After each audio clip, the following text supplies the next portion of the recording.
Welcome everybody. Good morning, Jai Hind. We have with us today Karthik, who you should know. He's done a couple of sessions with us already. Very very insightful sessions. Uh, Karthik is a former media professional. He's a writer. He's an educator and a wellness advocate. And wellness advocate is putting it mildly, is actually really passionate on wellness and mental wellness, that is. So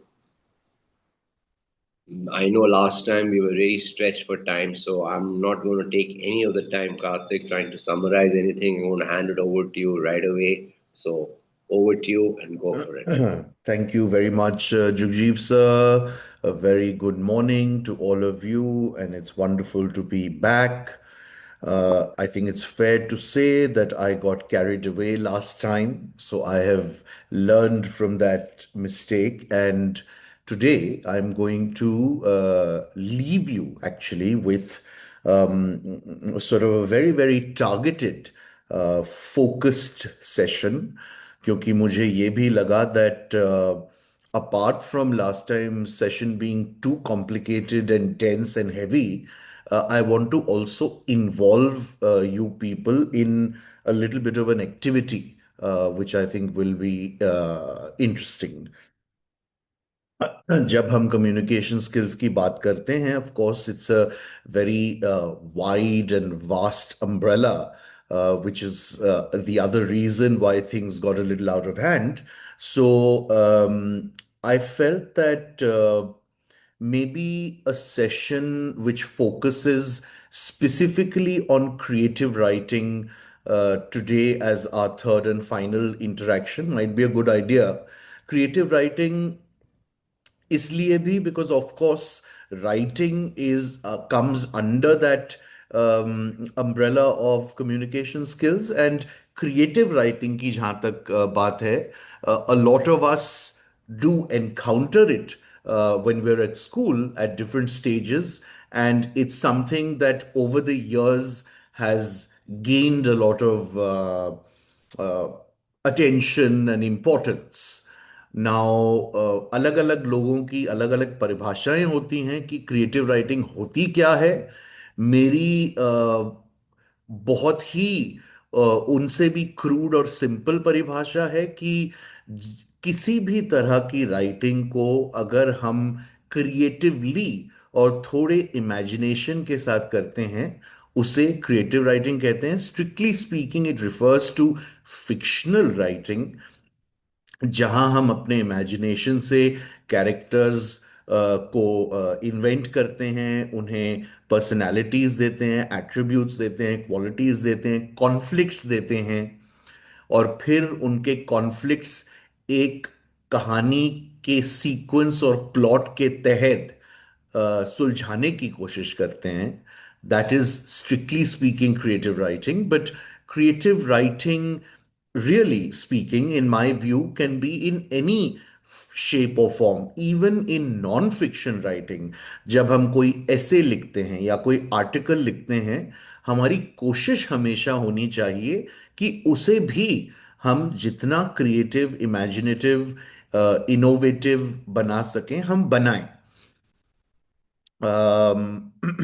तो creative writing का जहां तक सवाल है, certain things we become quite familiar with, either because we learn it at school, or because as we go along and become senior we gain certain exposure. तो मान लीजिए narrative structure, three act structure जो होता है, या अलग अलग structures होते हैं कि हम अपनी कहानी को किस तरह से प्लॉट करें और किस तरह से उसका प्रोग्रेस करें। कैरेक्टर्स कैसे हम बनाएं या इन्वेंट करें या इन्विसाज करें या कंसीव करें।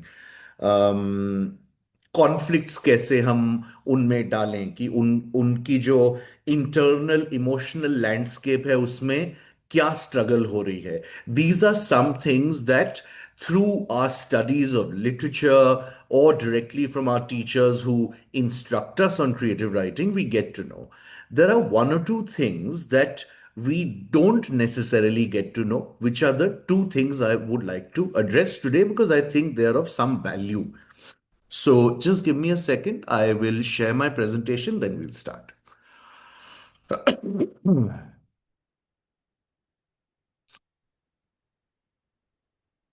Okay, hopefully everyone can see this. Yep. Um, Yep. A writer's role and responsibility goes beyond presenting a compelling story. इसको समझाने के लिए मैं हमेशा एक फूड से जुड़ी हुई कहानी या एग्जाम्पल शेयर करता हूँ, एनालॉजी शेयर करता हूँ. Everyone knows what a brownie is. I think most of us love brownies. हम ब्राउनी दो तरह से बना सकते हैं. हम मार्केट में जाके और एक ब्राउनी प्री मिक्स खरीद सकते हैं. We can get it home and we can simply घोलो the mixture and put it into the oven और माइक्रोवेव, और वो ब्राउनी तुरंत तैयार हो जाएगी. Very simple, straightforward, and the results are going to be pretty much uniform time and time again. एक तरीका ये है कि हम मार्केट में जाके और वो प्री मेड मिक्स ना लें, but we decide instead to do the entire thing from scratch on our own. We make every element and component of the brownie on our own by ourselves. Pardon me. उसमें हर चीज extra लगता है. Time, effort, resources, and despite that जो result हमें अंत में मिलेगा वो नेसेसरली अच्छा हो या नहीं हो, इसकी कोई गारंटी नहीं होती है. But I think most of us will agree कि जो सेटिस्फैक्शन हमें एंड में मिलेगा of having followed the latter process, the second process of doing everything by ourselves, will probably be a lot greater because we will know how much effort has gone into it. And if our consumer also is aware कि अगले ने इतनी मेहनत करी है, तो चाहे उस ब्राउनी का टेस्ट भले ही बहुत बढ़िया ना हो, I think even that person or that group of people will appreciate the effort that has gone into it. The reason I'm giving this seemingly complicated background is that creative writing और ये writer की role और responsibility का जहाँ तक सवाल है, और जो दो कॉन्सेप्ट्स में आज आप लोगों से डिस्कस करना चाहता हूँ, that is sort of like that.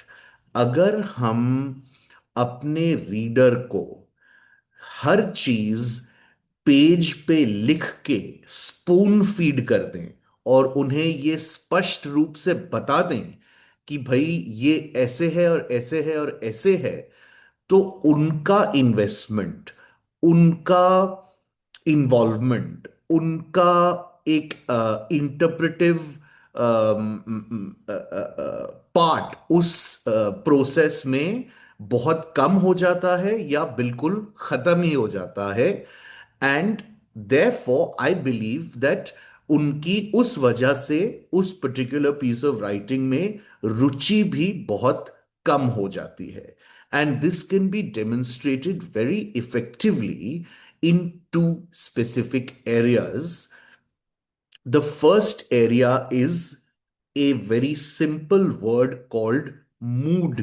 Mood. Everybody knows what mood is. अगर हम उसे क्रिएटिव राइटिंग और स्टोरीज के दायरे में देखें, we can also say genre. What genre is the book or the story in? It can be a suspense, a thriller, comedy, action, drama, romance.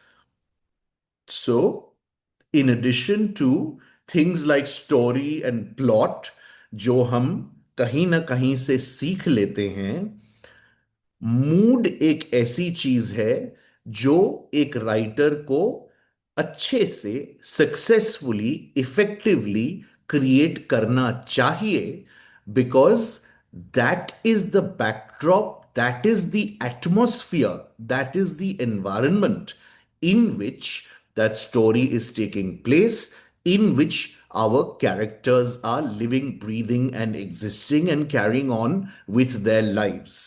If we are unable to create that mood effectively, then also the story will just carry on fine, but it will be much, much, much less impactful, and it will involve the audience or the reader or engage them much lesser. Now, mood is one of those areas जहां पे ये मेरा मानना है कि हम बहुत ही creatively उस मूड को क्रिएट कर सकते हैं। एंड यहां पे वो ब्राउनी वाली एनालॉजी बिल्कुल ठीक से फिट होती है, because one thing is to say, is to write on the page that it was a very scary night. Spooky sounds were coming from all over. अगर हम रीडर को इमोशन, जो इमोशन है उस सीन का या उस पर्टिकुलर सिचुएशन का, हम लिख के उन्हें स्पून फीड कर दें, तो वो इंस्टेंट ब्राउनी वाली बात हो जाती है। और अगर हम अलग अलग चीजों से वो मूड बिल्ड करें, पर हम रीडर पे छोड़ दें कि वो पैसेज पढ़ के और इस नतीजे पे पहुंचे कि ओ, ये मूड क्रिएट हो रहा है या ये मूड क्रिएट हो रहा है, then it becomes like the situation where we are making the brownie from scratch. And I will explain this through an example. So, this is just a representation of various moods that can be created, from suspense to humorous to action to horror, sad, happiness, elation, festive, joyous, etc., etc. As writers, as communicators, it is upon us to build and create the kind of mood that is best suited to our stories.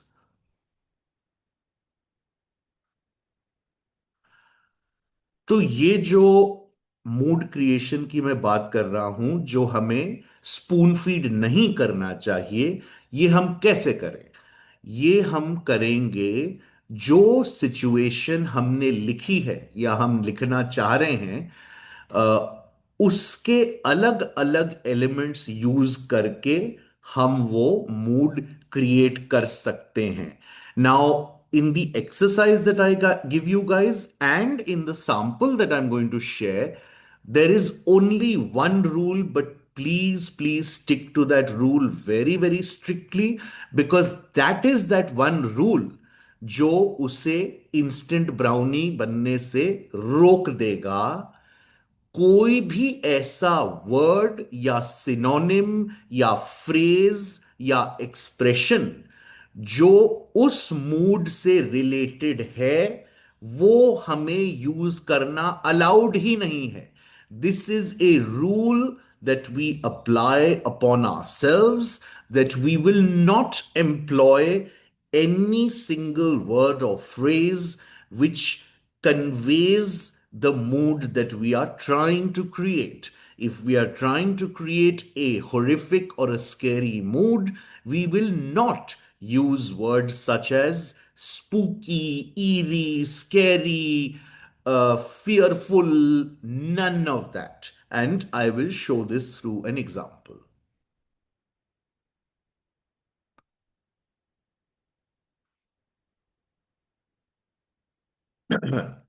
Thin streams of moonlight illuminated a small patch on the empty, cratered road as pitch black darkness engulfed the entire neighborhood. Karthik tiptoed towards his house, with each step inspecting his surroundings. A faint but distinct howl of a cat mixed in with almost invisible dried leaves rustling in the wind. He reached his house, into his bag to fetch the house keys, and noticed the door was ajar. So, thin beams of moonlight were lighting up a tiny part of the road जिसमें बहुत सारे गड्ढे थे, and it was completely dark. पूरा जो neighbourhood था वो भी बिल्कुल डार्कनेस में था. कार्तिक टिपटोड केयरफुली, धीरे धीरे, एक एक स्टेप लेके वो अपने घर की ओर बढ़ रहा था. साथ साथ कॉन्स्टेंटली वो सराउंडिंग्स को स्कैन कर रहा था. कहीं दूर से एक बहुत ही सॉफ्ट बट इजीली आइडेंटिफायबल कैट की साउंड आ रही थी. ड्राइड लीव्स की एक बहुत पिक्यूलियर साउंड होती है, क्रंच क्रंच, वो भी कहीं ना कहीं वातावरण में मिक्स्ड थी. वो अपने घर पहुंचा. उसने अपने बैग के अंदर हाथ डाला चाबी निकालने के लिए, पर तभी उसे दिखा कि घर का दरवाजा तो ऑलरेडी जरा सा खुला हुआ है.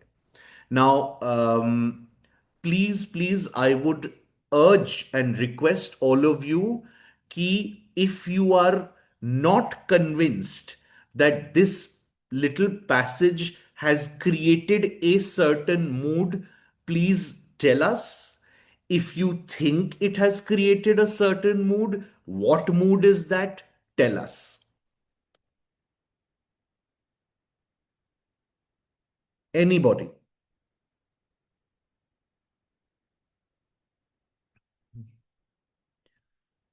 Does this create for you a happy mood, a festive mood, a funny mood, a mysterious mood, a scary mood? A spooky and a mysterious mood, both. Spooky and mysterious, wonderful. I'm glad I'm not that bad a writer. And also, if you will notice, एक भी ऐसा शब्द नहीं है जो spooky scary है या उससे रिलेटेड सिनोनिम है. Correct? So, this is the way, by using elements of the scene, by using different ingredients of that particular situation, we can build a mood very effectively, where we give the reader a lot of opportunity to get involved in the process, read once, take a back take, read twice, and then figure out and arrive upon their conclusion कि ओ ये हो रहा है. Now please understand, this has the added benefit. हम हमेशा कहते हैं ना that art is subjective. उसका यही मतलब होता है that communication जब हम करते हैं तो it also means that to me this might seem as if it's a little bit mysterious, it's a little bit suspenseful, it's very scary. To somebody else, it may mean only scary. To somebody else, it may mean only mysterious. All of those things are wonderful things. This is not an exact science. तो जब हम mood creation की बात करते हैं, हमारा Endeavour जो एक क्लियर गोल हम लेके चल रहे हैं वो तो है ही. But the beauty is the way in which it is interpreted by the audience can vary slightly, and it can also mean कि एक पर्टिकुलर ऑडियंस मेंबर को आपका पैसेज ये जरूरी नहीं है कि एक क्लियर मूड ही उन्हें कम्युनिकेट करे. It can, there are these moods are like hues. They can bleed into each other, and they can also create a situation where it gives a feeling that it's a couple of things combined. So that is the richness of art and communication. There's nothing wrong with that. In fact, I perceive it as a positive. Um, so you use elements from the situation or the scene, and please, please, very, very important, हम किस तरह से उसे convey करेंगे. We will always use our senses. So touch, texture, what we can smell, what we can see, what we can hear are the kinds of conduits through which we will convey that mood. So, if you notice in this little passage, there are elements in the scene that we are using, but जिस तरह से हम उन्हें convey कर रहे हैं, those are using the senses. तो क्या हम देख पा रहे हैं, क्या हम सुन पा रहे हैं, क्या हम सेंस कर पा रहे हैं, क्या हम फील या टच कर पा रहे हैं, are the different senses that have been used as vehicles to carry those messages of our observations of elements of the surroundings. I'm going to give you a short exercise. Only that one rule continues to apply. No using any mood related word or any word or expression or phrase related to that mood. So,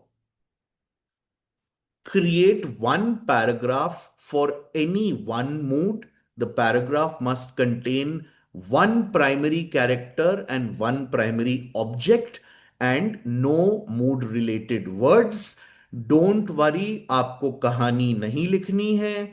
Your writing abhi in this activity does not have to make sense in the sense of it does not have to have some beginning, middle and end. ऐसा कुछ भी नहीं है. केवल एक particular micro situation आपको लिखना है इन ऑर्डर टू डेमोन्स्ट्रेट कि आप मूड क्रिएट कर सकते हैं एक particular mood successfully. Your moods that your options are given on the left side. You can choose sad, happy, festive, horror or action, and any of these, you can pick any one character of your imagination and any one object of your imagination and write one paragraph which creates a certain mood.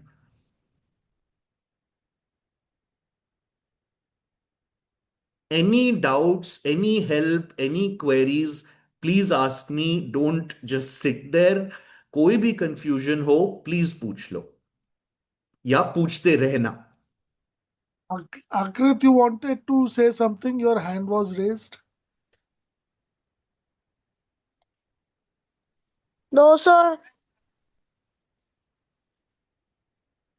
And please remember, when we say one primary character, that character can be an alien also, that character can be an animal also. It does not have to necessarily be a human being.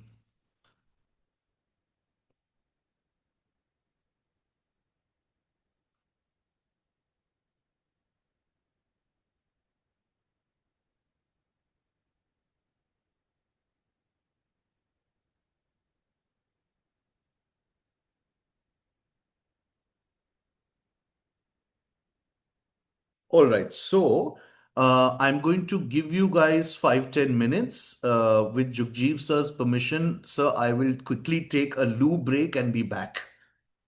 Yeah, sure. I'm writing.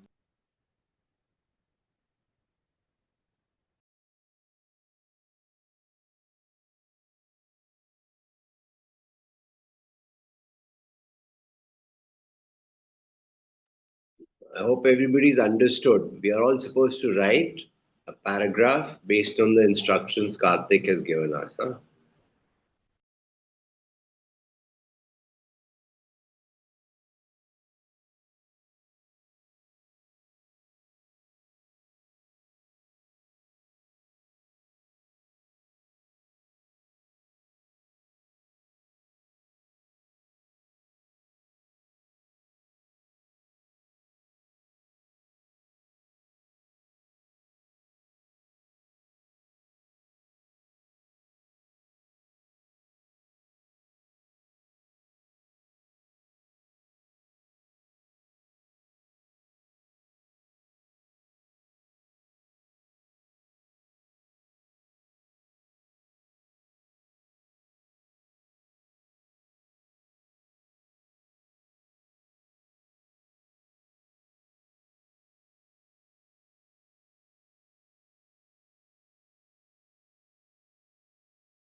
Any doubts, any queries? If anyone is running into any problems, please go ahead and ask.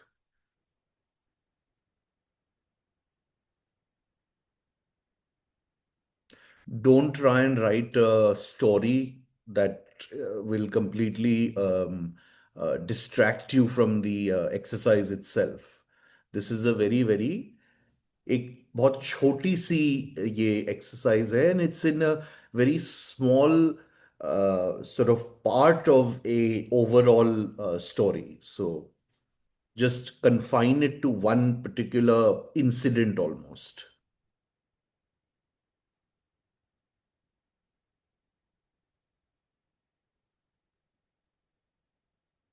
I believe somebody has a question.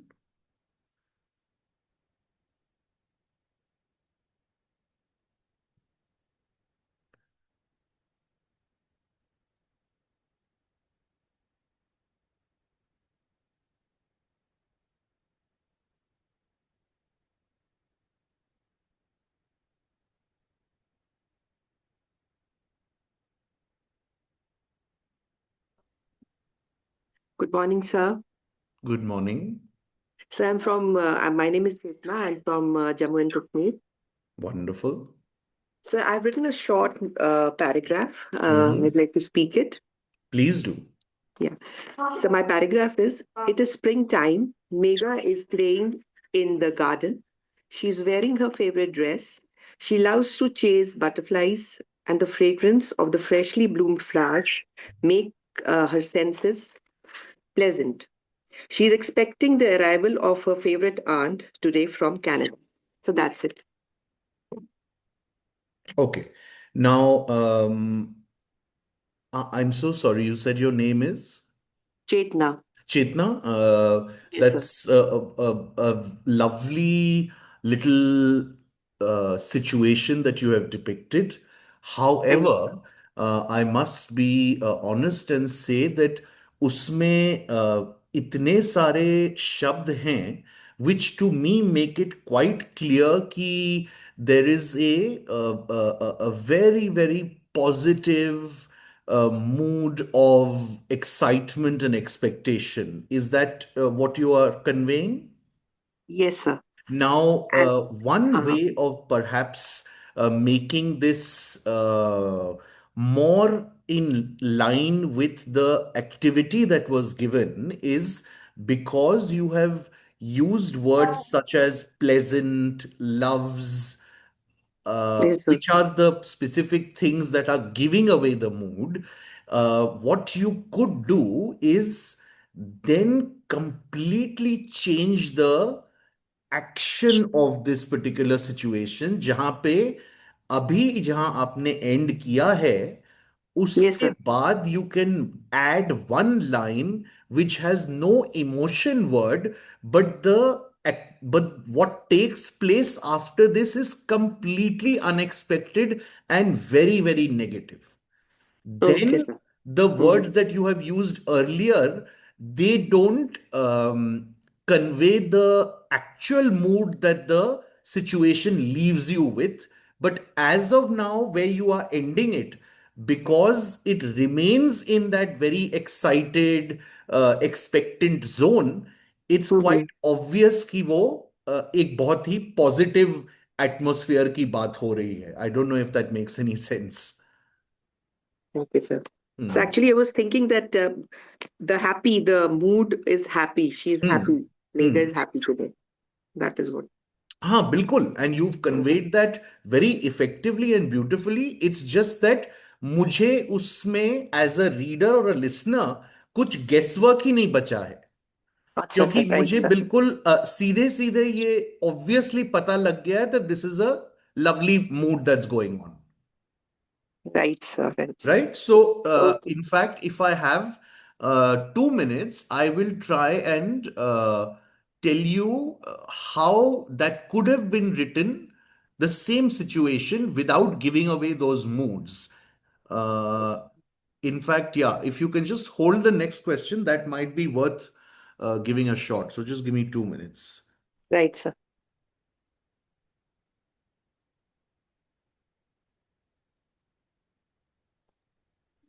Sir, may I speak?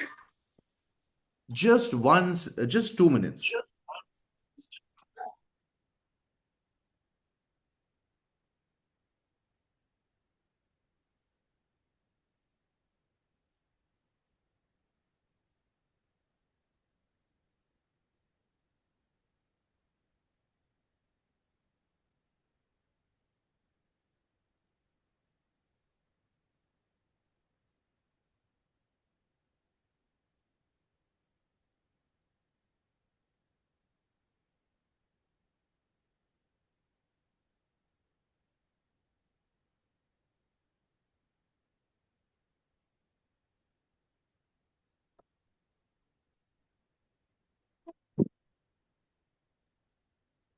Okay, okay. January.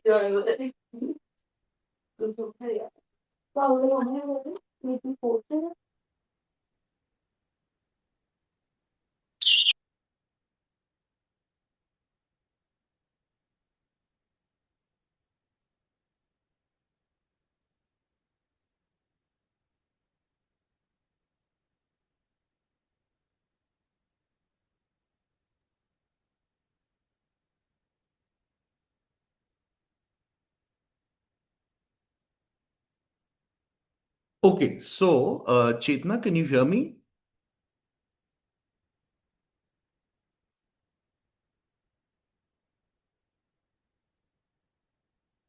Is Chetna around? Yes, sir.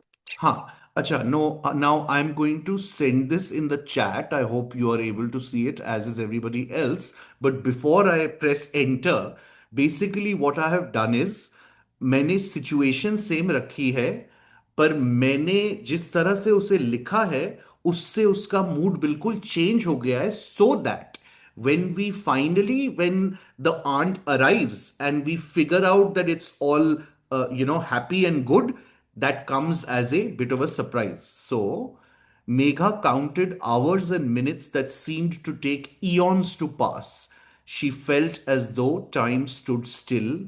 The playground bloomed lush with flowers, did not seem to hold any special meaning to her today. Her mind focused on one thing alone, the arrival of her aunt. Now, I feel that that makes it quite intriguing, because the arrival of the aunt, as it has been written right now, can be a good thing, it can be a bad thing, it can be in a negative context and Negative. situation, Mhm. it can be in a positive context and situation. And when it is ultimately revealed कि वो aunt आ गई है and सब बहुत मजा कर रहे हैं साथ में etc., then it will be a good reward to give to the audience after keeping them in a little bit of almost suspense कि ओहो ये हो क्या रहा है actually. Right, sir. uh, okay, somebody else wanted to share their Thank you, paragraph. sir. Can I? Yeah, please go ahead. Okay, sir. She sat on the fresh, wet grass, feeling it tingle her palms as she tipped back her head, letting her hair fall freely. The cool, gentle breeze combing through her hair, lifting them as if in play. Her lips turned upwards, eyes half closed, as the sun kissed her tan skin. That's it, sir. Very good. Very, very nice. What have you written this as? Sir, a calm, happy scene type. All right, lovely. Only with your, I think, literally the last couple of words of your last line. Can you just read your last line once more? Okay. Her lips turned upwards, eyes half closed, as the sun kissed her tan skin. So if you changed that to, or rather modified that to, as the as rays of bright sun met her tanned cheeks, I'll tell you जहां मुझे थोड़ा सा conflict लग रहा है. Did you use the word sun kissed? Yes. Sun kissed as a phrase is a very positive phrase. It's a very lovable phrase. It will always convey positivity. That is literally the only phrase in your entire otherwise beautiful paragraph, beautiful in the sense of not giving anything away, which gives away the fact that this is positive. सन किस्ट हटा के उसको replace करते ही वो और भी compelling हो जाएगा in terms of its secrecy of mood. Okay. Wonderful, lovely.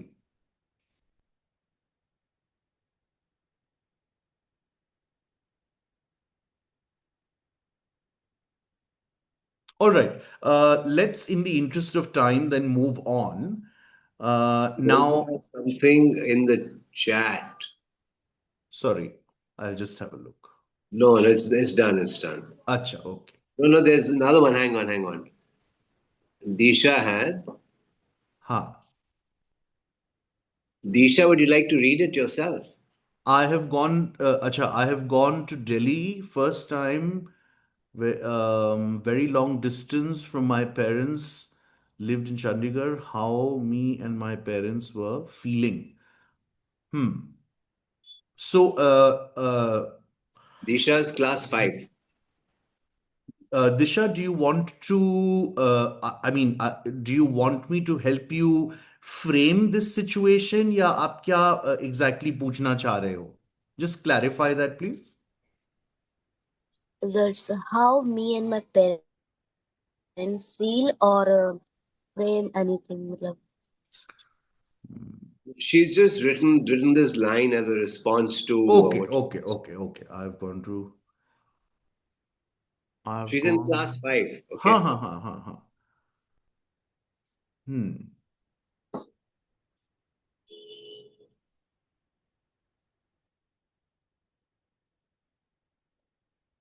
हाँ तो Disha this is fine. I am going to just मैं इसे थोड़ा सा मॉडिफाई करूंगा जिससे what the emotion the very powerful emotion of parents and a child coming together, meeting, reuniting after a considerable amount of time becomes a little more, let's say, impactful. So give me a second.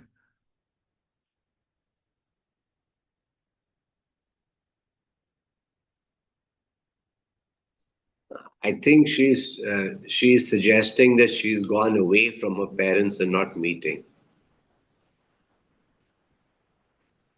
अच्छा, okay, fine.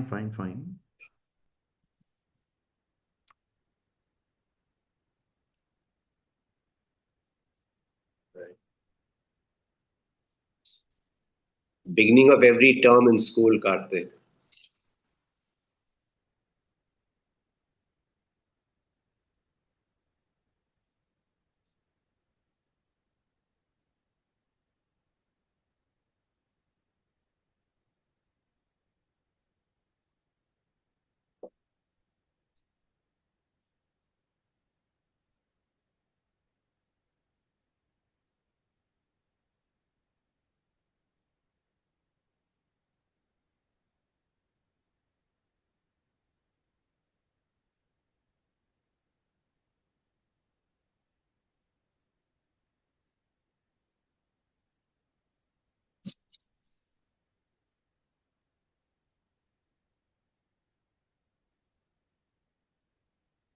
Okay I understood Disha. ये बहुत अच्छा example है क्योंकि you have given me an opportunity to explain to you and to everyone else कि कई situations ऐसी होती हैं जहां पे we can't always use the method that I have been suggesting. In those cases we can also pose certain rhetorical questions to the reader and audience. So ये hopefully आपको समझ में आ जाएगा. See, read this. I have left my home and my parents. They are now hundreds of miles away. We will not be together until many months later. How will they feel during this time? How will I feel during this time? So you directly address your audience and you ask them कि भाई situation ये है and अब वो भी मुझसे नहीं मिलेंगे, मैं भी उनसे नहीं मिलूंगी, और हमें कैसा लगेगा? So I think it again directly asks the audience or the reader to get involved and think about that situation. This is one more way of also creating mood.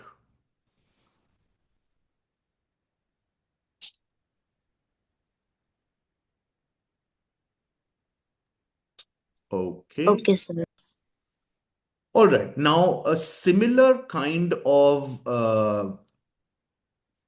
method can be also used when we are first time introducing an important character, not just our protagonist, antagonist, or the main primary character, but any crucial character. जब हम एक character का specially writing में introduction देते हैं, उस समय भी it will become much more interesting for a reader if we don't again spoon feed and say वो एक रॉबर था या वो एक सर्जन था, and we withdraw or keep back certain details। और उसका एक एग्जाम्पल मैंने यहां दिया है। I will of course give you a hint. जो छोटा सा बहुत डिस्क्रिप्शन मैंने लिखा है, that is on one of these characters जिनके पिक्चर्स आप देख रहे हो। The sparse means very less populated. The sparse, squarish room with limestone washed off white walls. On one corner, a small table upon which seemed to be framed a picture of a deity. Deity is a Bhagwan, alongside which burned an incense stick, dhoop batti. The sparse, squarish room with limestone washed off white walls had on one corner a small table upon which, sorry, there's a typo there, seemed to be a framed picture of a deity, alongside which burned an incense stick. Of these three pictures and gentlemen, whose room could this be?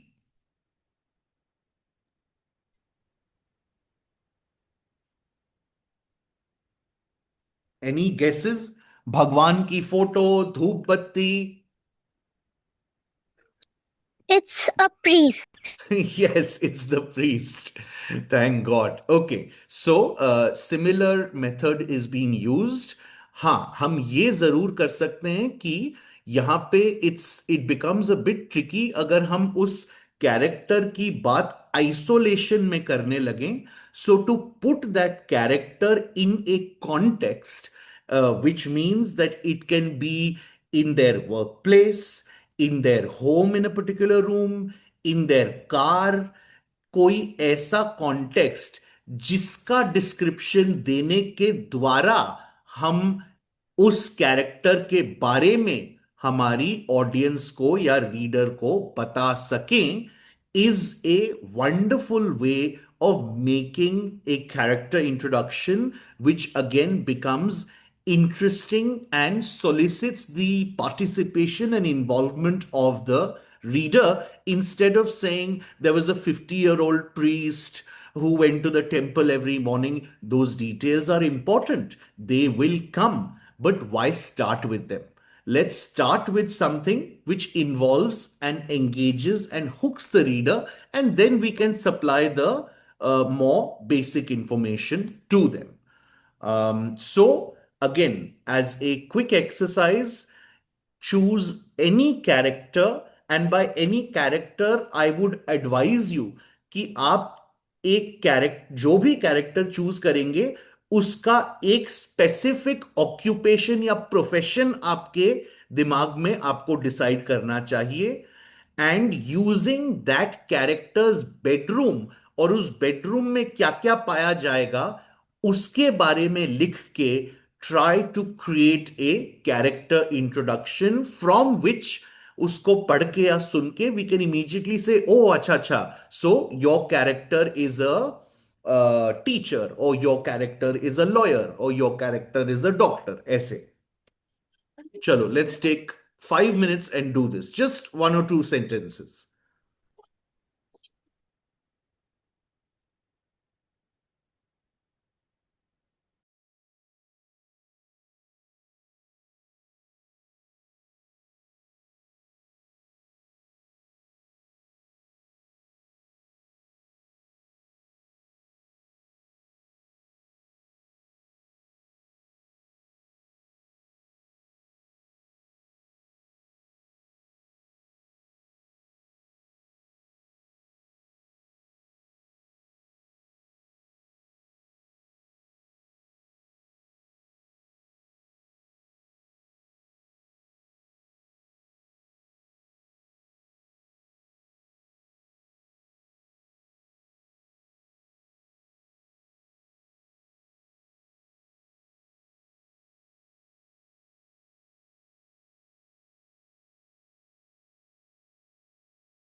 Remember, no saying ki, oh, he was a policeman or she was a policewoman. And obviously, I don't think I have to say that. Therefore, you cannot say that he entered the police station.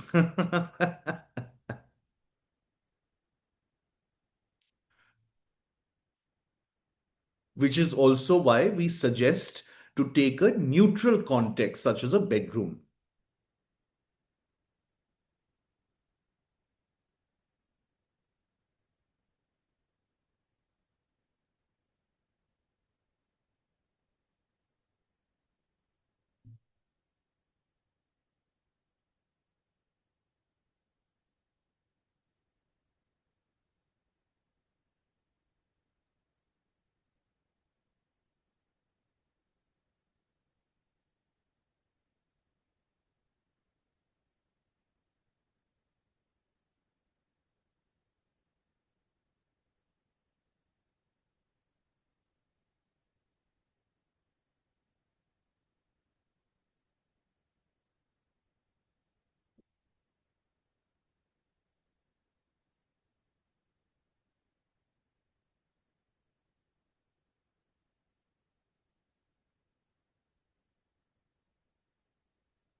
Okay, somebody's written a quiet room with scattered notes, a glowing laptop, and a notebook by the bed, always ready for the next untold story.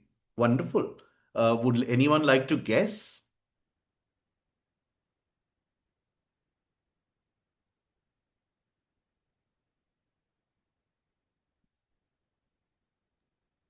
An author, writer.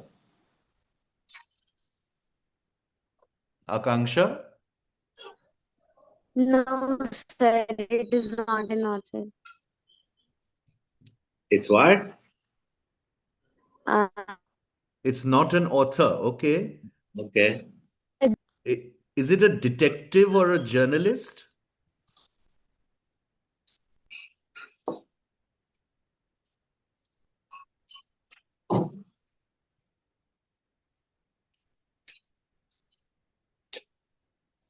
Yeah, I'm a journalist, I guess.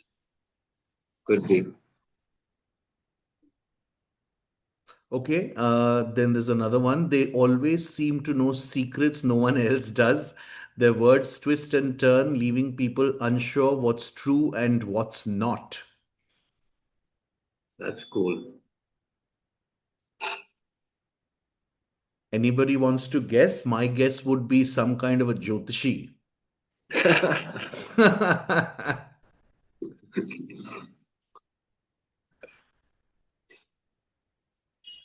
Can the respective creators please clarify if we Garima. are totally Garima. shooting in the dark or what? it's a Garima. lawyer. Lawyer. Lawyer. Okay. Ah. Okay, yes. Good one. Disha, a bedroom often reflects their demanding life, perhaps with medical books, a reliable alarm for the night calls, and a simple, restful space for brief recovery from stressful shifts. Okay, very good.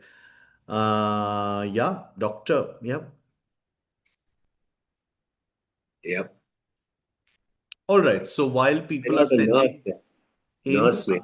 I'm going to summarize.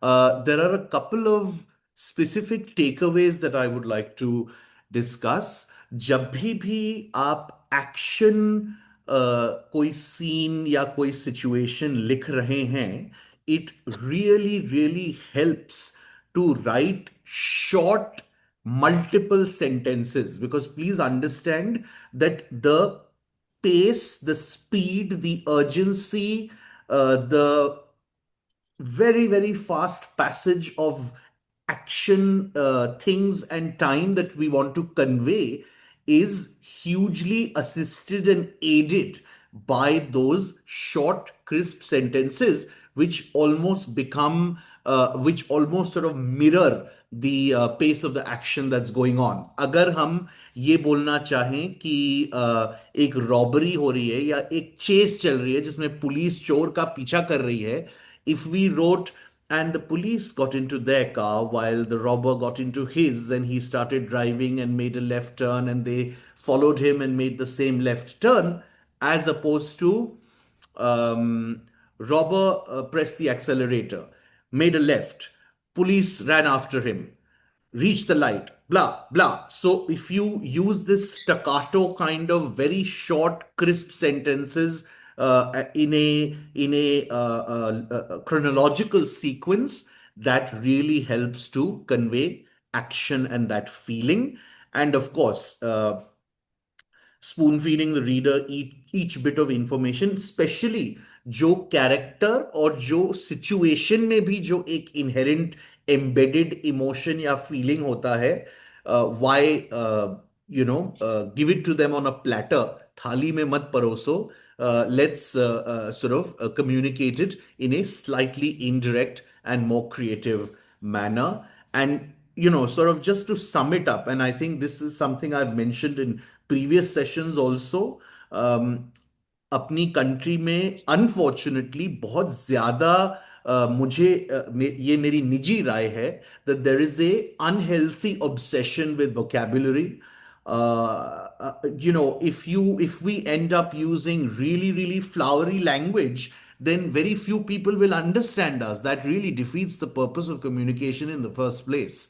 So instead of investing time, effort, and energy, कि ओ बस मैं तो thesaurus लेके और let me replace every single word with its most complicated version, we should be focusing on other things such as situations, surroundings, feelings, sentiments, and senses. What can we hear? What can we feel? What can we sense? What can we touch? Textures are very important. क्या वो खुरदुरा था? क्या वो smooth था? क्या वो suede की तरह था? So all of those things are much, much more worth investing time and effort in rather than just blindly sort of, swapping seemingly simple basic words with more complicated ones. So I think that if we understand these certain fundamentals about writing and good writing, then, what I was saying is that all writing ought to be creative writing, and it will become creative writing if we keep these certain basics in mind. So that was my presentation for today. If there's time and if it's okay, then I'm happy to take questions. Yeah, sure. If anybody has any quick questions, we're happy to take those. Yeah. But meanwhile, as we wait, I just wanted to thank you, Karthik. It's been a very, very interesting journey, even for me. The last time I wrote an essay was in school, so it was like, you know, 45 years or whatever ago. And since then, my training has been to make things short, short, short, short, short. And I was really embarrassed at what I wrote. I dutifully followed your instructions and I tried to write. But when I reread them, I found it to be so dull and boring compared to all the stuff that the children and you were writing. And I realized that, I mean, I was reasonable at writing in school. So I think a lot of rust has come over all that. So thank you for that. It's really giving me a lot of inspiration personally, in terms of how to go about creative writing. I think it's been, as you said last time, you're trying to bring out things which people may not, you know, uh, get to hear or see or do in school, and so that's been very, very powerful. You know, you put all your experience on the line here for us, and so thank you so much for taking us through these sessions. My pleasure entirely. My pleasure. Anybody, any questions? Same here, sir. I could not write either. And though I do speak a lot, I think, but while it comes to writing down things, I'm not that good. And I've been advised to start writing by everybody who knows me, including my daughter. Okay, because I seem to have very strong thoughts in everything. But when it comes to writing down things, I don't know why I get a little stuck. But this is not a problem of a minority. I have any number of people who say हमारी ideas तो बहुत हैं, हमारे opinions बहुत हैं, पर पता नहीं जब लिखने बैठते हैं तो होता ही नहीं है. Gee, and I also discovered there's a method, right? What you've helped me appreciate is that even in the last session, there's a method to this, right? And so that's what I've really taken away from these sessions. There is a method, and if you want to get good, you'll have to figure out those methods. Yeah, it is madness, but there is a method to it. Method to the madness. Yeah. And so often we get a writer's block. Well, thank you all very much and all the best. Have a good Thanks, holiday thanks. and Happy New Year. Happy New Year. We'll be in touch.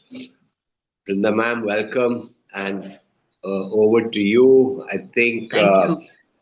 Vikram is around, and Vikram will be able to share the screen. And while he's doing that, I just want to tell you that your last session evoked a lot of reflections and a lot of the key messages that the book was trying to get across, and what you've been trying to get across have gotten across. And Thank you.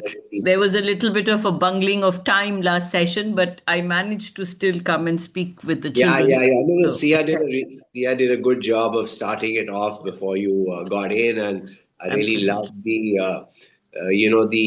introduction to the author which you gave last time. So that is also really very, very interesting. I didn't know so much about Gerald Durrell. Gerald Durrell, right? Yeah. So I'm quite excited to start off with my family and other animals, and I hope the children and everyone present here, not only the students but also the adults in the group, welcome to this reading session of My Family and Other Animals. This is the first of the books that Gerald had authored, and a lot of excerpts from this book have featured in textbooks also, especially in the ICSE curriculum. We've had some of these extracts in the books, in the English books. So I think each one of us, sometime or the other, may have read something somewhere by Gerald. And so this is, of course, his entire collection. My Family and Other Animals is about his stay in Corfu Island. And yes, I can see the book is already being displayed, and it will start with the first chapter. Yeah. Before chapter one, we have something. I mean, the whole um, entire part one, is termed migration. And as I had told all of you, Gerald Durrell, as a child, had lost his father, and his mother went back with the family to England. But for some reasons, she couldn't cope with the life in England. And when her older son, the eldest son, got an opportunity to go to Greece, they decided to move as a family to this small island in Greece called Corfu Island. And that is where Gerald was homeschooled. But until he got tutors to come and school him, he would wander around in the island and collect a whole lot of creatures. And he had his very faithful dog called Rover with him, who went Roger, who went with him all over the place. And so we will read about all these characters, and we'll start with the migration. Is the migration chapter there?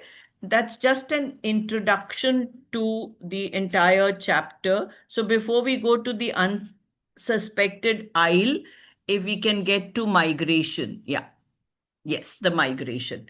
So who's going to give me the meaning of this word, migration?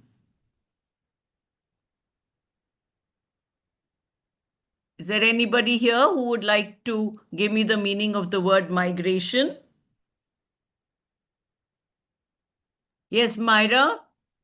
Uh, Ma'am, migration is when we move from one place to another because of the weather conditions.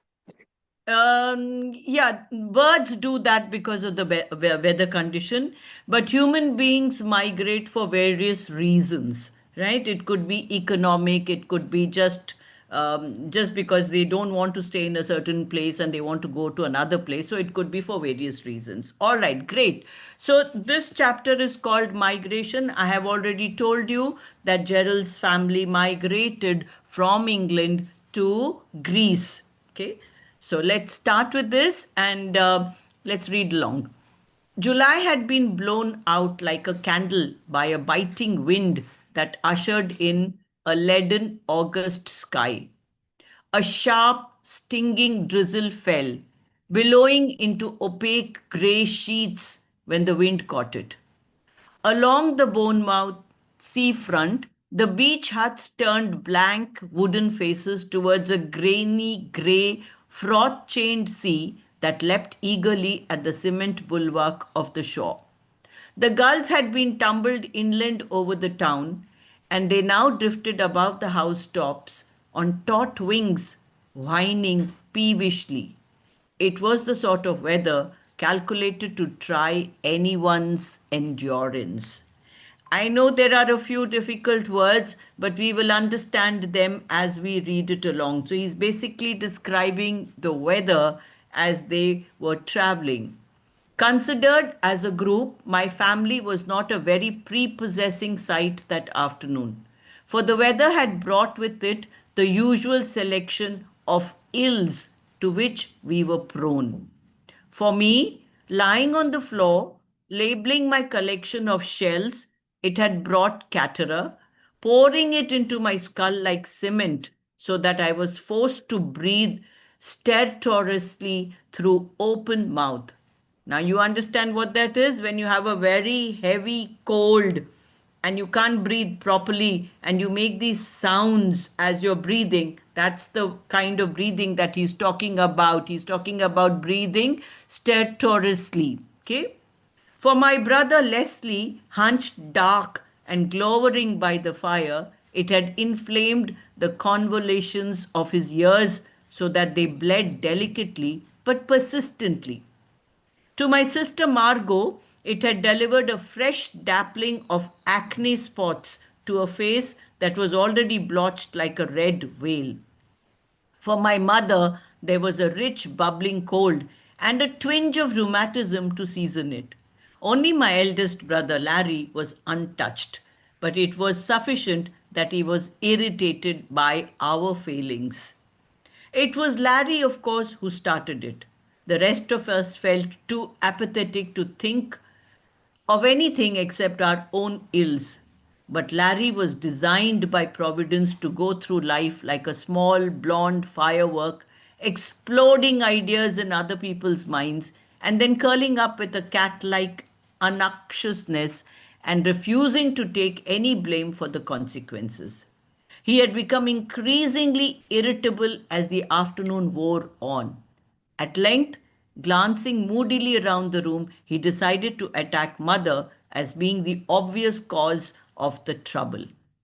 Why do we stand this bloody climate? He asked suddenly, making a gesture towards a rain distorted window. Look at it. And if it comes to that, look at us. Margot swollen up like a plate of scarlet porridge. Leslie wandering around with 14 fathoms of cotton wool in each ear.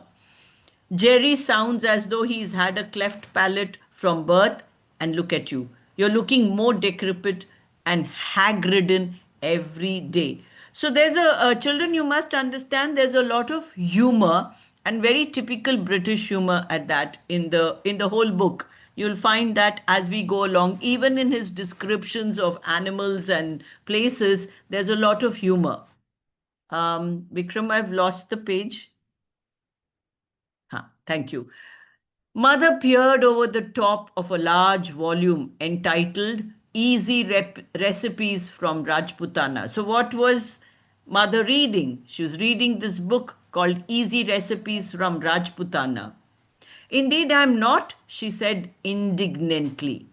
You are, Larry insisted. You're beginning to look like an Irish washerwoman, and your family looks like a series of illustrations from a medical encyclopedia. Mother could think of no really crushing reply to this, so she contented herself with a glare before retreating once more behind a book. What we need is sunshine, Larry continued. Don't you agree? Leslie unraveled a large quantity of cotton wool from one ear. What do you say? He asked. There you are, said Larry, turning triumphantly to Mother. It's become a major operation to hold a conversation with him. I ask you, what a position to be in. One brother can't hear what you say, and the other one can't be understood. Really, it's time something was done. I can't be expected to produce deathless prose in an atmosphere of gloom and eucalyptus. Now, Larry Durrell, his name was actually Lawrence Durrell. Lawrence is also a well-known writer. And he was going to Greece primarily to have a quiet spot to sit and finish what he was writing. So he's grumbling because he's not able to concentrate on his writing. Yes, dear, said Mother vaguely. What we all need, said Larry, getting into his stride again, is sunshine, a country where we can grow. Yes, dear, that would be nice, agreed Mother, not really listening. I had a letter from George this morning. He says Corfu is wonderful. Why don't we pack up and go to Greece? Very well, dear, if you like, said Mother unguardedly. Where Larry was concerned, she was generally very careful not to commit herself. When? Asked Larry, rather surprised at this cooperation. Mother, perceiving that she had made a tactical error, cautiously lowered easy recipes from Rajputana. Well, I think it would be a sensible idea if you were to go on ahead, dear, and arrange things. Then you can write and tell me if it is nice, and we can all follow, she said cleverly. Larry gave her a withering look. You said that when I suggested going to Spain, he reminded her. And I sat for 2 interminable months in Seville waiting for you to come out, while you did nothing except write me massive letters about drains and drinking water as though I was the town clerk or something. No, if you're going to Greece, let us all go together. You do exaggerate, Larry, said Mother plaintively. Anyway, I can't go just like that. I have to arrange something about this house. Arrange? Arrange what, for heaven's sake? Sell it. I can't do that, dear, said Mother, shocked. Why not? But I've only just bought it. Sell it while it's still untarnished then. Don't be ridiculous, dear, said Mother firmly. That's quite out of the question. It would be madness. So we sold the house and fled from the gloom of the English summer like a flock of migrating swallows. We all travelled light, taking with us only what we considered to be the bare essentials of life. When we opened our luggage for customs inspection, the contents of our bags were a fair indication of character and interest. Thus, Margot's luggage contained a multitude of diaphanous garments, 3 books on slimming, and a regiment of small bottles, each containing some elixir guaranteed to cure acne. Girls, you all might know what is acne. And I'm sure some of the boys too know what is acne. What's acne? Perpetual problem as you grow up. Does anyone want to share the meaning of acne? Are you listening? I don't have any volunteers. Okay, acne is the pimples that you get as you grow. And teenagers are so bothered by this. So that's what Margot, as a growing up young lady, was so bothered by her acne that she was carrying all kinds of medications suggested to her. Leslie's case held a couple of rolled top pullovers and a pair of trousers which were wrapped around 2 revolvers, an air pistol, a book called Be Your Own Gunsmith, and a large bottle of oil that leaked. Larry was accompanied by 2 trunks of books and a briefcase containing his clothes. Mother's luggage was sensibly divided between clothes and various volumes on cooking and gardening. I travelled with only those items that I thought necessary to relieve the tedium of a long journey.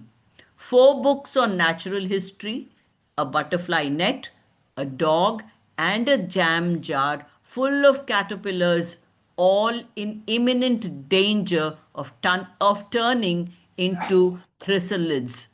Thus, by our standards, fully equipped, we left the clammy shores of England.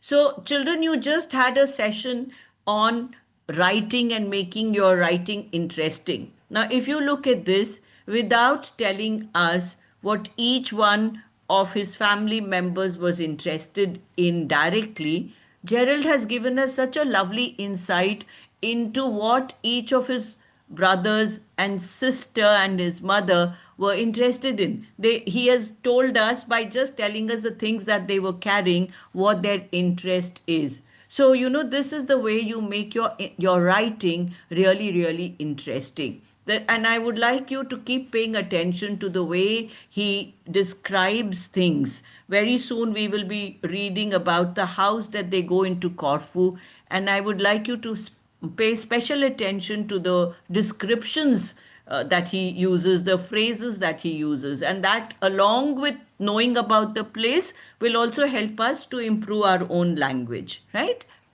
France, rain-washed and sorrowful. Switzerland, like a Christmas cake. Italy, exuberant, noisy, and smelly, were past, leaving only confused memories. So they traveled through all these countries as they were going to Greece from England. And he's describing each of those countries, the weather particularly in those places, and the general atmosphere in those places that they noticed as they traveled by. The tiny ship throbbed away from the heel of Italy out into the twilit sea. And as we slept in our stuffy cabins, somewhere in that tract of moon polished water, we passed the invisible dividing line and entered the bright looking glass world of Greece. Slowly, this sense of change seeped down to us, and so, at dawn, we awoke restless and went on deck. The sea lifted smooth blue muscles of wave as it stirred in the dawn light, and the foam of our wake spread gently behind us like a white peacock's tail, glinting with bubbles. The sky was pale and stained with yellow on the eastern horizon. Ahead lay a chocolate brown smudge of land, huddled in mist with a frill of foam at its base. This was Corfu, and we strained over our eyes to make out the exact shape of mountains, to discover valleys, peaks, ravines, and beaches, but it remained a silhouette. Then suddenly the sun shifted over the horizon and the sky turned the smooth enameled blue of a jay's eye. The endless meticulous curves of the sea flamed for an instant and then changed to a deep royal purple flecked with green. The mist lifted in quick, lithe ribbons, and before us lay the island, the mountains as though sleeping beneath a crumpled blanket of brown, the folds stained with the green of olive groves. Along the shore curved beaches as white as tusks among tottering cities of brilliant gold, red, and white rocks. We rounded the northern cape, a smooth shoulder of rust-red cliff carved into a series of giant caves. The dark waves lifted our wake and carried it gently towards them. And then, at their very mouths, it crumpled and hissed thirstily among the rocks. Rounding the cape, we left the mountains and the island sloped gently down, blurred with the silver and green iridescence of olives, with here and there an admonishing finger of black cypress against the sky. The shallow sea in the bays was butterfly blue, and even above the sound of the ship's engines we could hear, faintly ringing from the shore like a chorus of tiny voices, the shrill, triumphant cries of the cicadas. So who knows what is a cicada? We read about the cicadas even in the inner life of animals. Which creature is the cicada? Children, we all read that. Do you remember cicadas? Does anybody want to guess what cicadas are? You know, they're found everywhere. Even here in our, whichever place you are in, you will find cicadas, but you can't see them generally because they're all hiding somewhere where you can't see them, but you can hear them. They keep making a funny, irritating kind of a sound, and you can hear that sound constantly if they are there around in the walls or somewhere. You can keep looking for them, but you generally don't see them. Okay, so that's how they arrived at Corfu. And then he goes on to describe this island. Another word for island is isle. The unsuspected isle is the next chapter, the first chapter of the story. So I also want all of you to know that this is all autobiographical. So everything mentioned, all the anecdotes mentioned in the author's introductory note, he especially told us that everything here that he has mentioned is true. It may be a little bit of an exaggeration, but all the anecdotes and the incidents mentioned are true, and all these members of his family are also all real people. All right, so it's not a fantasy, it is not an imaginative story, but it's a way of delivering what has actually happened. Okay, and making it interesting. Now, you must also remember that when Gerald wrote this, he was an adult, but he's writing about what he remembers of all his adventures as a child. And I also told you that one of the main reasons he started writing about his life or his adventures with animals is one, of course, to let people know what it is all about. And the second and more important reason was because he needed money to run the zoo and also to build the World Wildlife Fund, WWF, as we know it today. So his first book that he wrote became an instant bestseller, and so did the others that he wrote. So let's read this and see how he goes on to describe the island. We threaded our way out of the noise and confusion of the customs shed into the brilliant sunshine on the quay. This word is pronounced quay, Quay. That's part of the harbor where the ship has just come and docked itself over there, and they're getting out through customs and going out. Around us, the town rose steeply. Tiers of multicolored houses piled haphazardly. Green shutters folded back from their windows like the wings of 1,000 moths. Behind us lay the bay, smooth as a plate, smouldering with that unbelievable blue. Larry walked swiftly, with head thrown back and an expression of such regal disdain on his face that one did not notice his diminutive size. Diminutive is small. Keeping a wary eye on the porters who struggled with his trunks. Behind him strolled Leslie, short, stocky, with an air of quiet belligerence, and then Margot, trailing yards of muslin and scent. Muslin is very thin cloth. Mother, looking like a tiny, harassed missionary in an uprising, was dragged unwillingly to the nearest lamp post by an exuberant Roger and was forced to stand there staring into space while he relieved pent up feelings that had accumulated in his kennel. Larry chose two magnificently dilapidated horse drawn cabs, had the luggage installed in one, and seated himself in the second. Then he looked around irritably. Well, he asked, what are we waiting for? We're waiting for Mother, explained Leslie. Rogers found a lamp post. Now remember, Roger was their dog. Dear God, said Larry, and then hoisted himself upright in the cab and bellowed. Come on, Mother, come on. Can't the dog wait? Coming, dear, called Mother passively and untruthfully, for Roger showed no signs of quitting the post.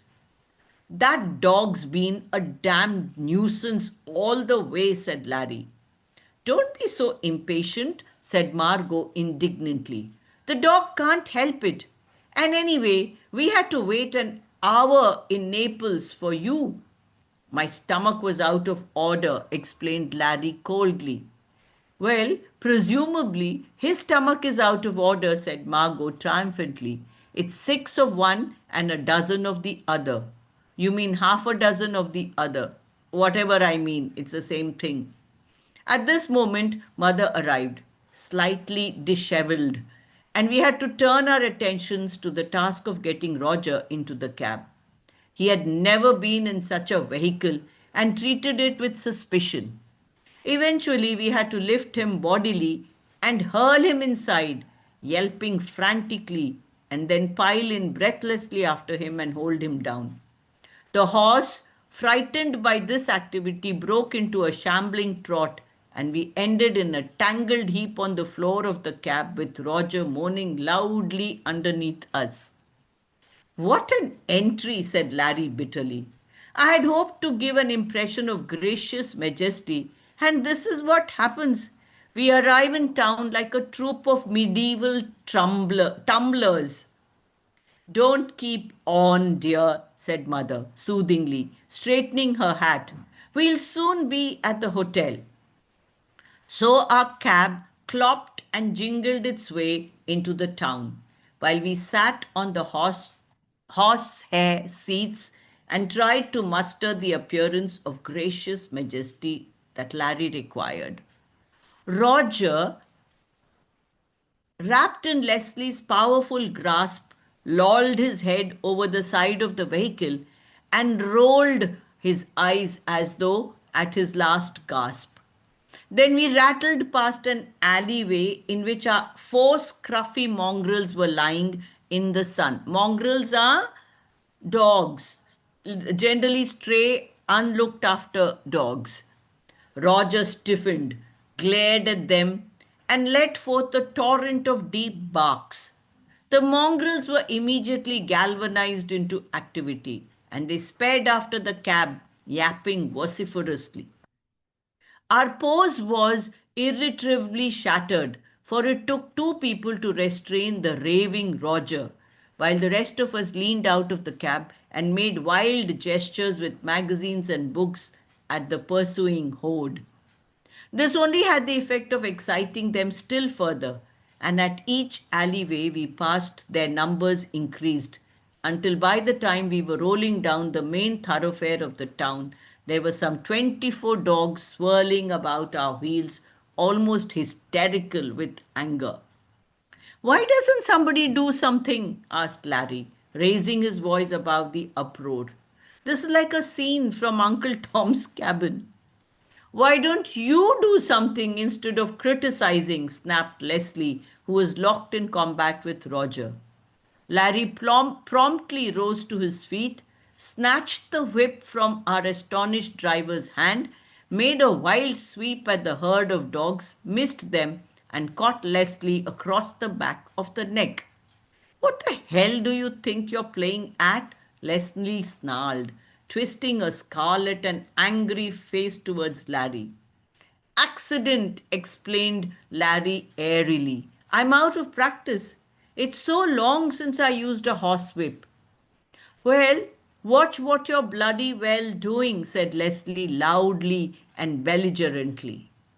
Now, dear, it was an accident, said Mother. Larry took another swipe at the dogs and knocked off Mother's hat. You're more trouble than the dogs, said Margot. Do be careful, dear, said Mother, clutching her hat. You might hurt someone. I should put the whip down. At that moment, the cab shambled to a halt outside a doorway over which hung a board with pension suis inscribed on it.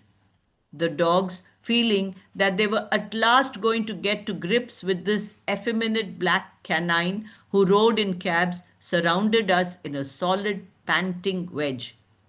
The door of the hotel opened, and an accident bewhiskered porter appeared and stood staring glassily at the turmoil in the street.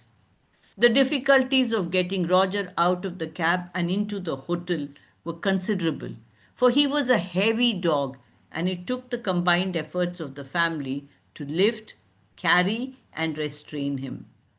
Larry had by now forgotten his majestic pose and was rather enjoying himself. He leapt down and danced about the pavement with the whip, cleaving a path through the dogs, along which Leslie, Margot, Mother, and I hurried, bearing the struggling, snarling Roger. We staggered into the hall, and the porter slammed the front door and leant against it, his moustache quivering. The manager came forward, eyeing us with a mixture of apprehension and curiosity. Mother faced him, hat on one side of her head, clutching in one hand my jam jar of caterpillars. Ah, she said, smiling sweetly, as though our arrival had been the most normal thing in the world. Our name's Darrell. I believe you've got some rooms booked for us? Yes, madam, said the manager, edging round the still grumbling Roger. They are on the first floor. 4 rooms and a balcony. How nice, beamed Mother. Then I think we'll go straight up and have a little rest before lunch. And with considerable majestic graciousness, she led her family upstairs. Later, we descended to lunch in a large and gloomy room full of dusty potted palms and contorted statuary. We were served by the bewhiskered porter, who had become the head waiter simply by donning tails and a celluloid dicky that creaked like a convention of crickets. The meal, however, was ample and well cooked, and we ate hungrily. As coffee was served, Larry sat back in his chair with a sigh. That was a passable meal, he said generously. What do you think of this place, Mother? Well, the food's all right, dear, she said, refusing to commit herself. They seem a helpful crowd, Larry went on.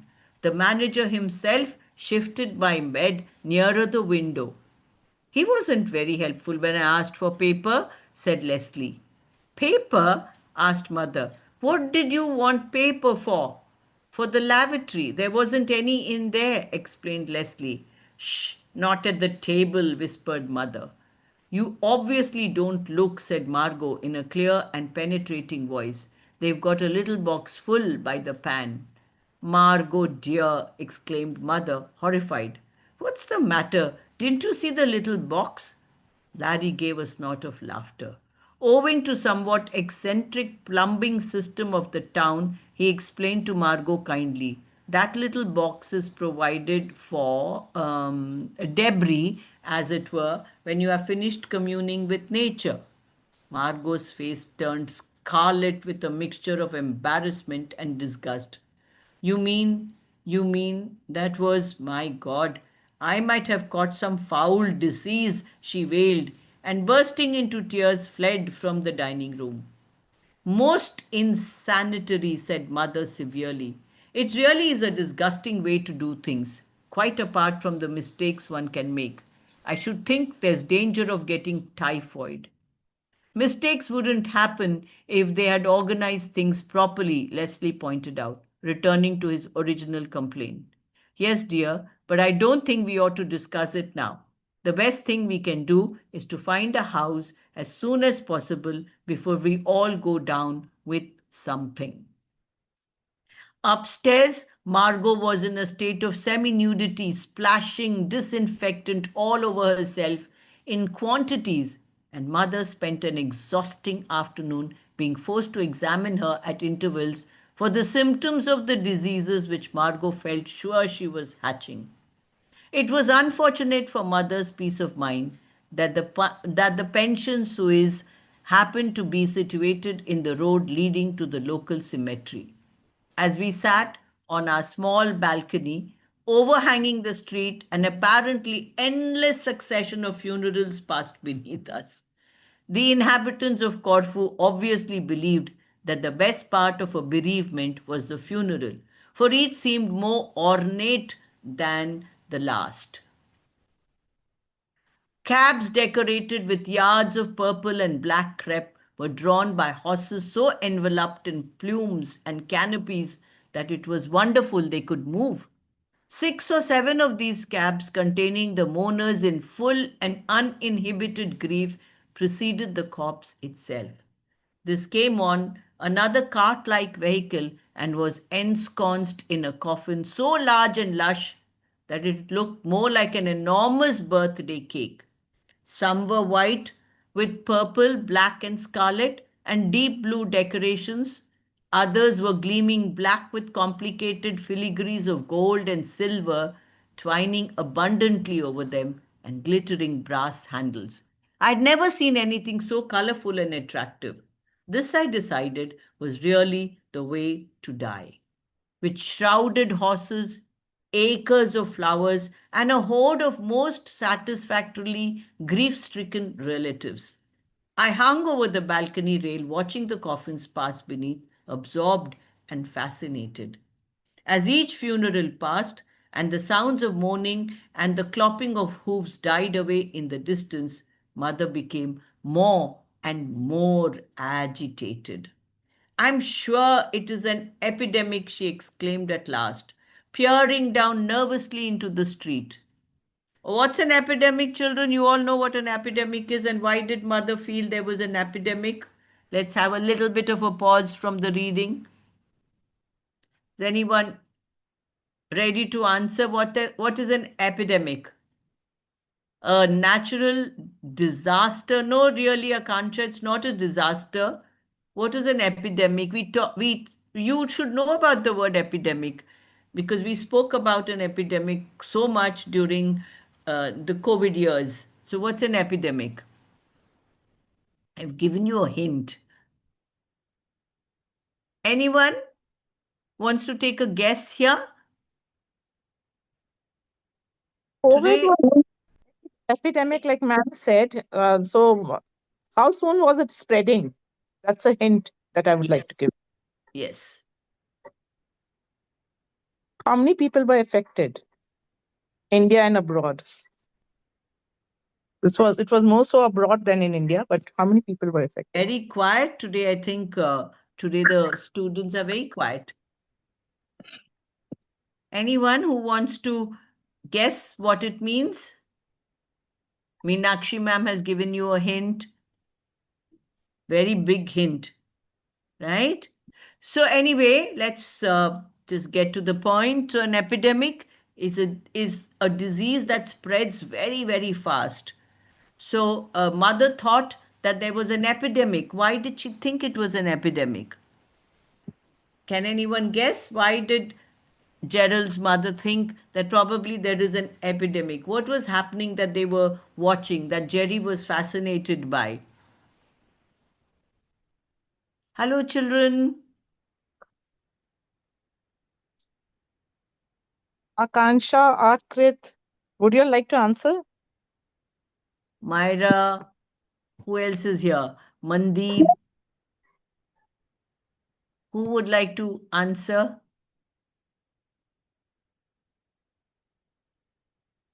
Oh my God. Jugjeev sir, today they are really silent.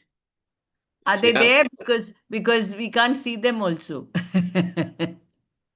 yeah, no, no, very much there. I think, They are very much there. Yes, Akansha, would you like to answer?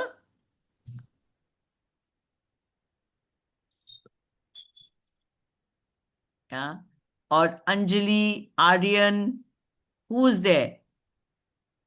Garima, Garima. Isha,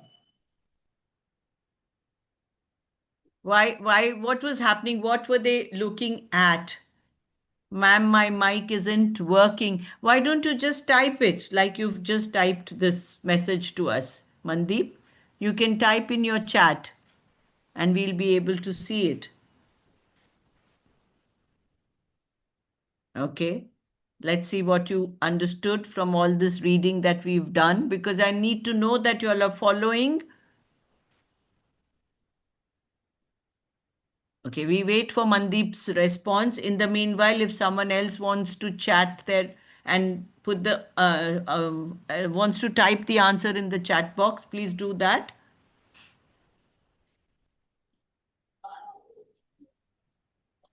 They were moving. Ma'am, can I answer? Yes, please answer. Who's that? Akrit. Akrit, answer. Ma'am कोई ऐसी बीमारी जो ma'am दूर दूर तक फैलती हो? हाँ, बिल्कुल सही। ऐसी बीमारी जो जल्दी फैलती है और बहुत लोगों को अफेक्ट करती है। That is the right answer. लेकिन why did the mother think that there was an epidemic? What were they watching? What were they doing that she felt that maybe there is an epidemic in this place? Did you understand that portion? What were they watching and what was Gerald so fascinated by? He's talking about something happening on the road that he was watching. India में भी होता है. Ah, correct. You'll discover actually as we read the book that the Greek are so much like the Indians.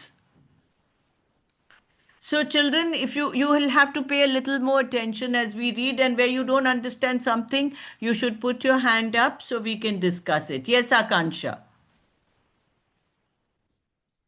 Akansha, you've raised your hand. Tell us. Can you switch on your mic and speak, please? Yes, ma'am. Yeah, tell Uh, us. the mother the mother looked outside the window and there was many funerals passing. So Funerals, she said yes. that. Absolutely. There were many funeral processions. So, what's a funeral procession? You've seen funeral processions happening in India also. When a person dies and there is, he's being taken to be buried or being cremated, then there is a funeral procession. In many rural areas, in villages and all that, there's a lot of fanfare. There's even in urban areas, even in cities, depending on the kind of community you come from, people actually take the person who's dead with a lot of respect and and sometimes if it is a very old person who has passed away, then there's a bit of a celebration also in some communities that he's lived a good life and he's going on ahead.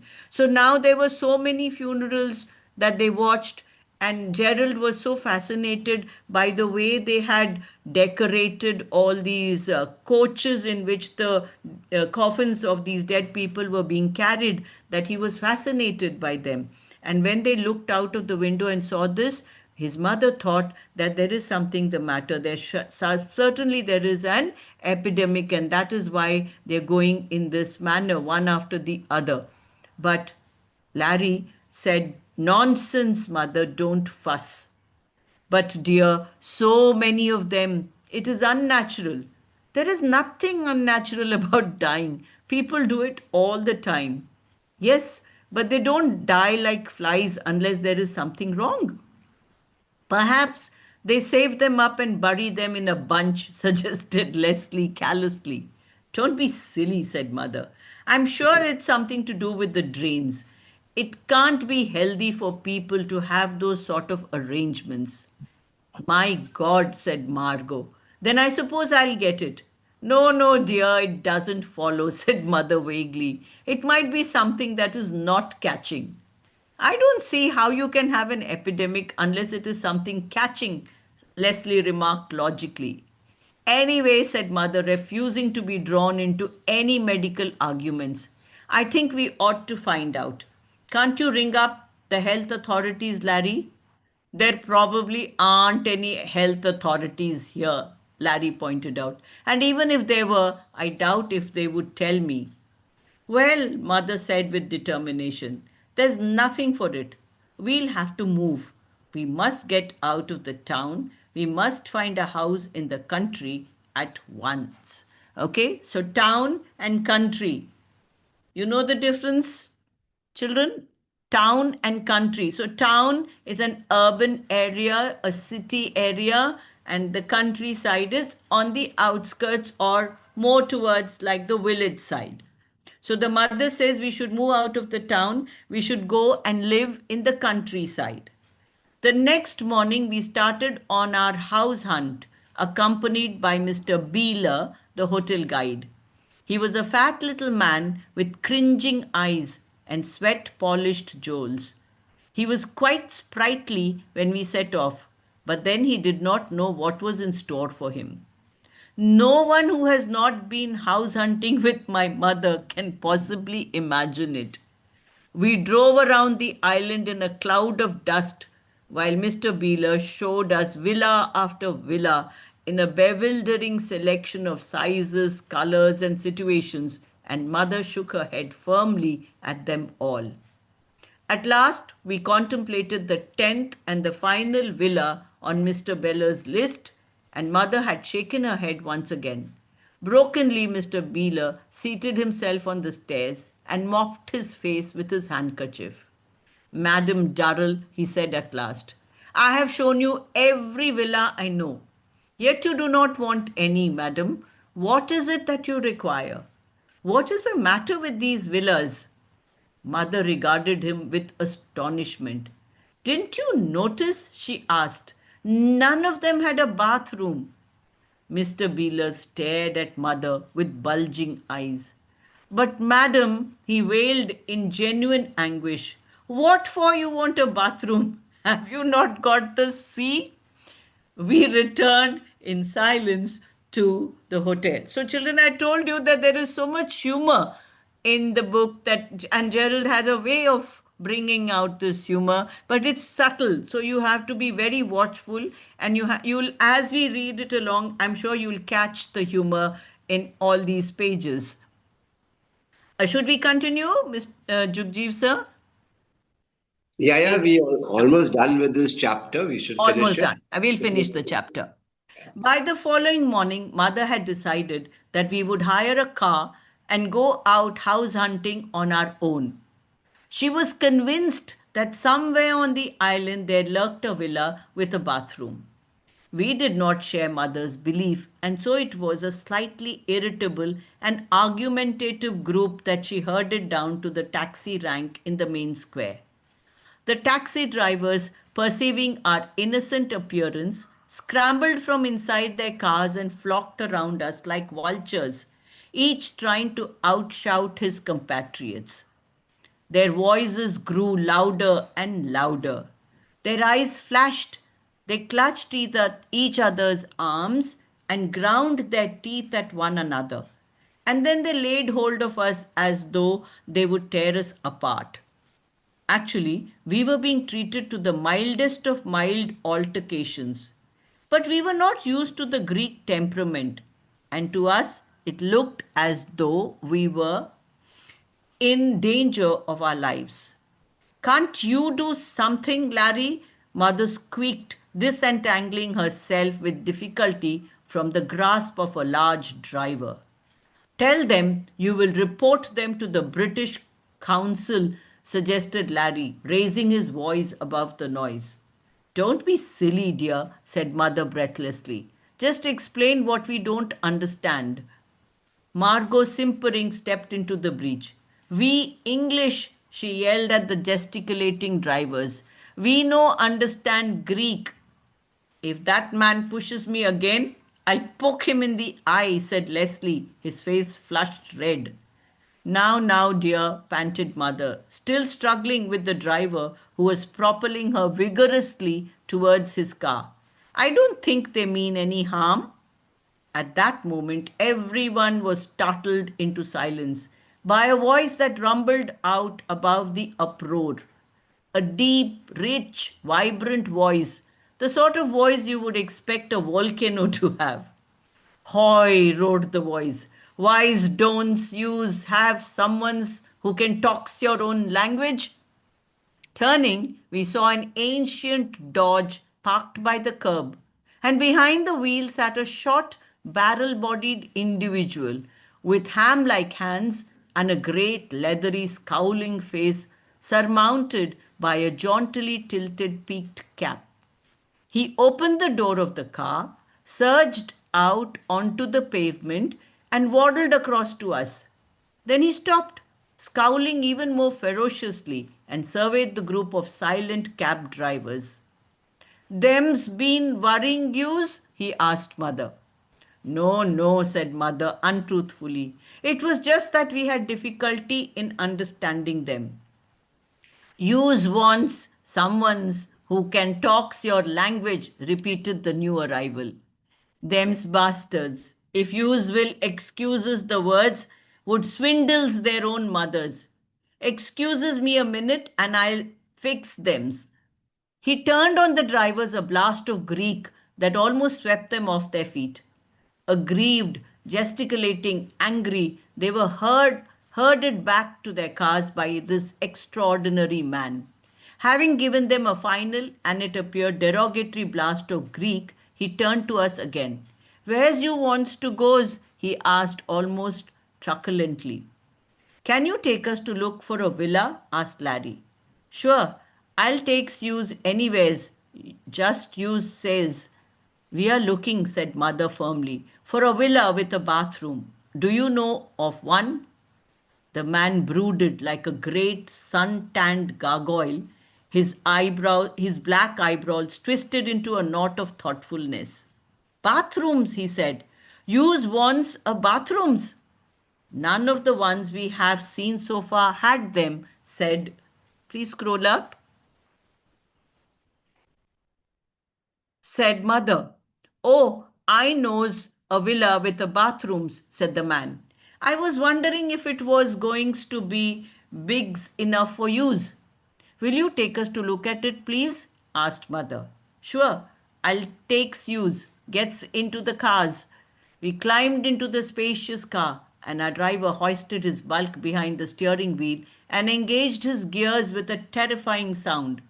We shot through the twisted streets on the outskirts of the town, swerving in and out among the loaded donkeys, the carts, the groups of peasant women, and innumerable dogs, our horn honking a deafening warning.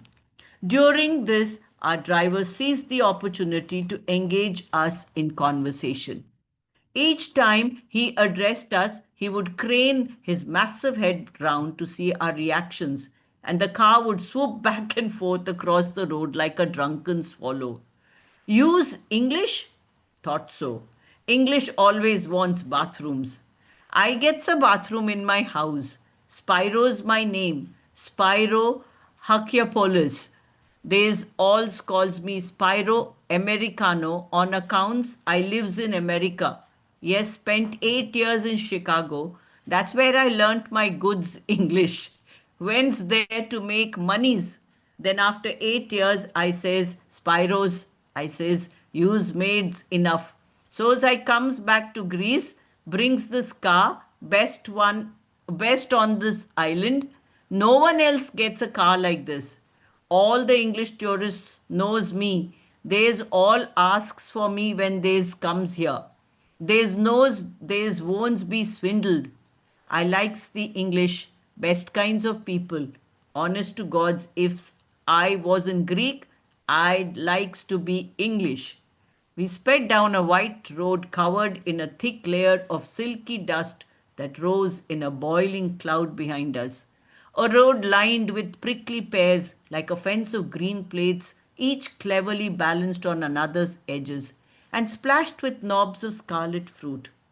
We passed vineyards where the tiny stunted vines were laced in green leaves, olive groves where the pitted trunks made 100 astonished faces at us out of the gloom of their own shadow, and a great clumps of zebra-striped cane that fluttered like their leaves like a multitude of green flags. At last we rode to the top of a hill, and Spyro cramped on his brakes and brought the car to a dust-misted halt. "There's yours," he said, pointing with a great stubby forefinger. "That's the villa with the bathrooms, like you wanted." Mother, who had kept her eyes firmly shut throughout the drive, now opened them cautiously and looked. Spyro was pointing at a gentle curve of hillside that rose from the glittering sea. The hill and the valleys around it were like an eider down of olive groves that shone with a fish-like gleam where the breeze touched the leaves. Halfway up the slope, guarded by a small group of tall, slim cypress trees, nestled a small strawberry pink villa like some exotic fruit lying in the greenery. The cypress trees undulated gently in the breeze as if they were busily painting the sky a still brighter blue for our arrival. Think that's the end of the chapter? Yep, yep, Yeah. yep, yep. So there you are. In the next chapter, we will have a description of the strawberry pink villa. And I was telling you when we started reading that some passages or extracts from this book have appeared in textbooks, and this is one of them. And it's also one of those chapters often English teachers would use to give examples of descriptive writing to the children or teaching them about imagery, how one can, put across a description and make you imagine it in your mind. All right. So, any thoughts from the listeners? Yeah, it's quite amazing how what we did in the morning with Karthik. Just Yes. we can see it in action. Absolutely. Absolutely. I'm so happy that we did that session today. And Yeah. it was a sample for the children to understand how beautifully one can describe mundane things in life. The way he's described just going around looking for a house, and the exaggeration and the typical qualities of the locals in Greece that they countered. Of course, there's a lot of exaggeration, but that's what makes it interesting, I suppose. Right, right. And as you said, so much resemblance to India. Which year would this be? This was in he just 1935, 40, Ah, okay. around that Because it's time. looking exactly like India, right? Yes, How the absolutely, absolutely. cab guys and everybody just bounces on tourists Yes, and yes.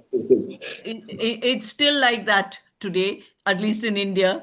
I don't know, but I'm told that Greece is beautiful, and yes. yeah, and the way he has described the island, it does seem a very inviting island. So, yeah, Yeah. So, thank you, ma'am. you're welcome. 12:02. So, Pleasure. Yeah, we'll stop here and thank you, everybody. Thank you, Vikram, thank for you. a great job. So, Yeah, Neha, thank you. All the okay. best. See you Thank next you, Sunday. everybody. Happy New Next Year. Sunday. Yeah, yeah. And a happy new year to everyone. We'll meet the next year now. Yeah. Yeah, Bye. thank you everyone for joining. And Oh, Oh, Manisha, you're this lovely. time here. I'm going Okay. to receive many, many, many of the write-ups and assignments as you all Okay. are free because of the season break. So hope Yes. to see you in the new year and Lovely. happy new year Lovely. in advance. Yes. Thank Thank you. you. Thank Bye you, bye. everybody. Thank you, Vikram, for Very much, scrolling ma'am. the book. Thank you. Bye bye, everyone. Bye.